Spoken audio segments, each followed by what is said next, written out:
আসসালামু আলাইকুম পঞ্চম শ্রেণীর সুপ্রিয় শিক্ষার্থীবৃন্দ, তোমাদের প্রাথমিক বৃত্তি পরীক্ষা প্রস্তুতির জন্য গুণ এবং ভাগ থেকে একই রকম দুইটা বহু নির্বাচনী নিয়ে এখন আলোচনা করব, যেগুলো সেকেন্ডের গতিতে তোমরা সমাধান করতে পারবে, মানে দেখে সমাধান করতে পারবে।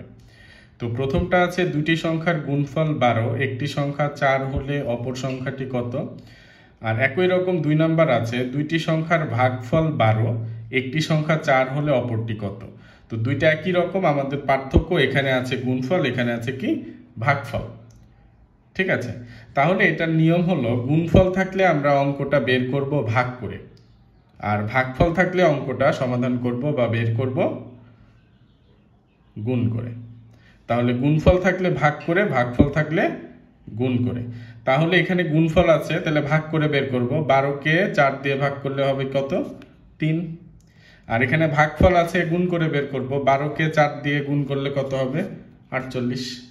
আশা করছি সবাই বুঝতে পেরেছো। ধন্যবাদ।